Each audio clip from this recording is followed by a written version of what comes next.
what? I'm sorry. I think I was talking over the animation there. So there is a baseball game today. We do have to talk about other things, you know, besides not just the game. We've got like all the food and all that stuff. So yeah, what do you got? Well, you know, I say this is my one morning shift a year, although, you know, we hung out for like 3 straight weeks. You're a part of the team. I feel like we should be talking some USA hockey here this morning. But Corey actually did say to me yesterday, he was like, how are you on your baseball this year? I was like, can we talk about USA hockey? The Kachuk brothers, but just kidding. It's all baseball. Ooh, I do know one player that I'm really excited about. I'm really excited about J.J. Wetherholt. Yes, we're going to talk about him coming up, Okay. and he's going to be a big part of this year's team, which is not expected to do a whole lot if you look at the national pundits. You know, they don't have the Cardinals really winning a whole lot of games this year. It's a rebuild, reset, whatever phrasing you want to use. You'll find them at the bottom of the National League Central standings and a lot of prognosticators. However, the team is really not buying into that at all.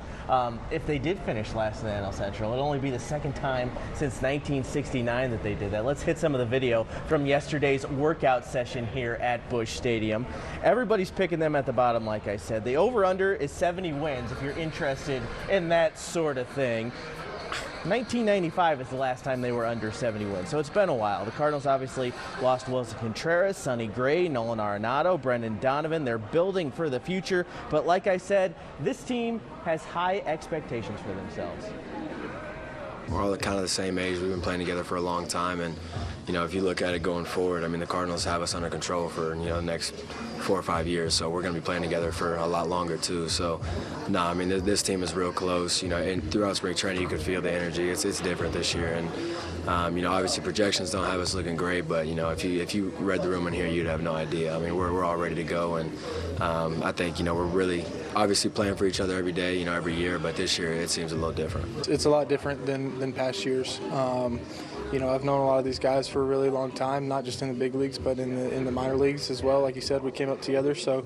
But it's going to be fun to see these guys progress up here. Obviously, like I said, I've seen a lot of the guys in the minor leagues, you know, hit pretty well and be able to, you know, produce down there. But it'll be fun to watch them do it up here.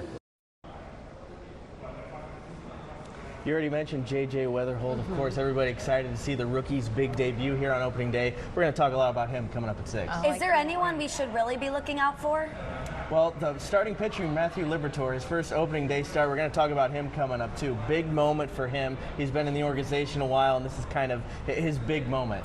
You know what I love about opening day, though? I mean, this is our day to hope, yeah, right? I mean, this is our hope absolutely. to get excited. So, you know, just to hear everyone saying, hey, we work together. We are going to play together for a long time. We're excited. So don't count them out. Absolutely. Don't count them out. Day, Today is not the day hope. to count them out. Yes, absolutely. Thanks so much, Corey. All right, coming up, we are answering a very big... Oh, I just finally listened to that. A new deck of cards. Okay, and we've got like a bunch of kids on, not kids. Oh my God, sorry. We have a bunch of young people on deck. Sorry, I'm going to stop talking. We're cutting Michelle off, but we did learn that the average age of the starters is under 27. Under 26. On the pitching side, yeah, but Yes. the biggest young star that folks are going to be talking about is J.J. Wetherholt. Yay. He's getting ready to make his MLB debut here at Busch Stadium later today. The Cardinals sent off a bunch of veterans this offseason, like Wilson Contreras, Sonny Gray, Nolan Arenado, Brendan Donovan. So new guys have to step up, and J.J. is one of them. Everybody was excited to see him yesterday at the workout day as well. We got some good video of him on the field taking in Busch Stadium for the first time as a player. The 23-year-old from Mars High School in Pennsylvania has out-of-this-world talent. You see what I did there? A little play on words. JJ was drafted 7th overall out of West Virginia in 2024. All he does is hit. In the minors last year, he hit .306 with an OPS over .930. Once hit .449 in college one year. That's almost a hit half of the times he came to the plate. The number 5 overall prospect in baseball is ready to make his mark, and his manager and teammates are impressed with his poise. There's a demeanor to him. There's a quiet confidence where he knows he belongs to be up here. He's committed to his craft in a way that you respect it, and we trust him. Bottom line. This year I just wanted to go out there and really try to build off relationships and just kind of get that feeling for what it would be like if I was a part of the team, and all that while competing and hoping to make that a reality, and thankful that I was able to make it happen. We got real close, you know, throughout the offseason. We kind of worked out together at Cressy, and obviously throughout spring training we've been around each other a lot, and hopefully we get to play with each other for a long time. So, I'm super excited to see him go out there and do his thing. I mean, I've seen videos of it, but just a lot of excitement, really. Just fans here to root us on, and of course the Clydesdale and of that nature. It's going to be really, really cool. And it'll be a cool test of the mental too, because at some point you got to lock into game mode. So just have some fun with that, and then get prepared to play. So JJ wore number 77 in spring training. I asked him why he picked 26 when he debuts with the Cardinals. No particular reason. He just wanted something in the 20s. He's always been 27, 24, and 26 was available, so he picked it. Okay. Opening day is so magical. Can you imagine what it's like for someone making their MLB debut? Yeah. I can't even imagine what's going through his head Sometimes right now. we get to be on the field as these guys walk out of the dugout for the first time and kind of take it all in. You can see it in their eyes. It's really cool. Now, wait, did JJ play in Springfield? Is that where he played? He did. He played in Springfield and Memphis for a little bit last year, but it's really been a rapid rise. He was just drafted 2 years ago, and now he's already here in the show. I know, and it's so funny because in our house we talk about my son's name is JJ. Also, JJ Weatherholt is Korean, which a lot of people might not know that. But I see a Weatherholt jersey in the future in your household. Yeah, does JJ needs one. We've already drilled it like JJ Weatherholt, so it's great. Oh, that's so exciting. Yeah. Well, Gary's here with the one. Welcome back to Busch Stadium on opening day. We are joined with Corey Miller once again, talking about Libby. Yeah. Libby. The man Am I allowed on the to call him mound. that? Corey looked at me like, I don't know if you have that credentials. No, that's good. That's good. That's good.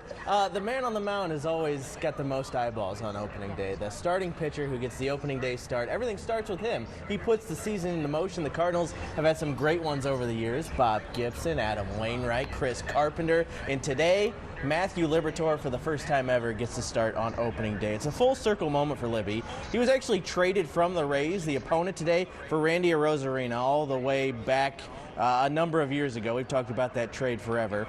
Libby's 26 years old. He had a 4.21 ERA last year, and he's only gotten better every year in the big leagues. Had a good spring training, too.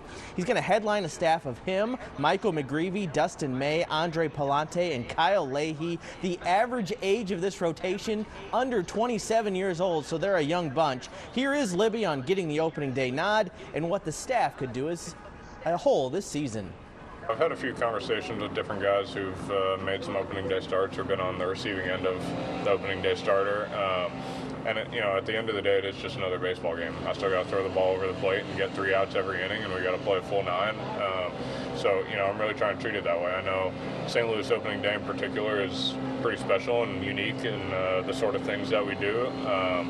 But my job tomorrow is not to enjoy that. My job tomorrow is to go help us win a ball game, and that's what I'm focused on doing right now. Yeah, I think our staff's really exciting. We're probably younger than maybe we've ever been before, but we have similar to the rest of the clubhouse, I feel like we have a really close-knit group already. We took a lot of time getting to know each other in spring and understand what makes each other tick and how we operate. And, I think that's a great place to build a foundation before the season even starts. And now we're going out and playing some meaningful games. I'm excited to see what our staff can do.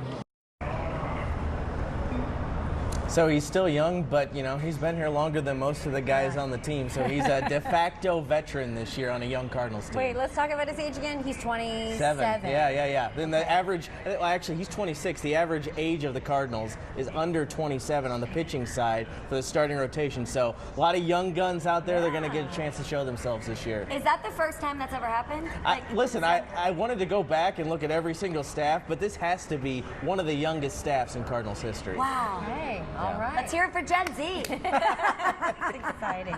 All right. Thanks, Corey. All right. I wonder if it's a little bit cooler down there. Yeah. All right. Well, guess what? Corey's back to talk about what's going on the field as well. Someone's going to be missing today. Yeah, we got to talk about the lineup. We talked about the pitching rotation earlier, so we got to talk about the lineup. Lars Nootbaar, your guy, not in the opening day lineup this year. He's on the 60-day. She's past Lars. I'm not. I love that. He's on the 60-day injured list, working on some heel issues he's got recovering from. Sounds painful, but I think he's progressing nicely. Here's some video from yesterday. We'll talk about the guys who are going to be in the lineup. Some faces that are not new, but are stepping into even bigger roles with some big trades this offseason. Here's my best guess at an opening day lineup. Don't hold me to this, though. Mason Wynn at shortstop, J.J. Weatherholt at second, Ivan Herrera DH-ing, Alec Burleson at first, Nolan Gorman at third, Jordan Walker in right, Nathan Church in left, Pedro Pajes catching, and Victor Scott in center field. That is a lot of youth in the lineup. They're certainly going to have a chance to prove themselves this year. Not the names national outlets think can create a lot of noise on offense, but these guys think otherwise. I mean, at the end of the day, we don't care what people say, man. We all know that we're a family here. We're going to compete every day. And, like, I watch this team, and, you know, you see guys that can be a future stars in this team. And, like, I feel like we're going to do a good job on winning. You know, people say that because we're young, we're not winning. But, like, last year, if you see, like, we struggled at the end. But before half, we had a good team. We had opportunity to compete and, like, get in the wild card. But I feel like we're going to have a good team this year, and we're going to prove. It's not proving people wrong. It's just proving ourselves that we're capable of winning games. Yeah, I mean, it should be really fun. Like, it's like, again, obviously the projections don't have us looking great, but I mean, this team is so close. It feels like we're gonna make some magic happen. It kind of feels like that, and I think a lot of the guys in here would say the same thing. You know, it's been a lot of fun throughout spring, and obviously being at Busch Stadium, you can kind of feel the energy rise a little bit. Well, if you like home runs, the Cardinals might not be your team this year. Last year, they already were the second fewest home runs in baseball. They hit the second fewest home runs, and then they traded their leading home run hitter, Wilson Contreras, and Nolan Arenado, and Brendan Donovan. So somebody's going to have to bring the power this year, but you don't have to always have power to win. You can do it in other ways, too. And this is a scrappy lineup, so I'm sure they'll be able to scratch across some runs. Hopefully today, especially on opening day against the Tampa Bay Rays. Yes, I know. I was like, we can't lose today. Got to get that first one. It's all about hope. Well, let's get on over to Paul. How are our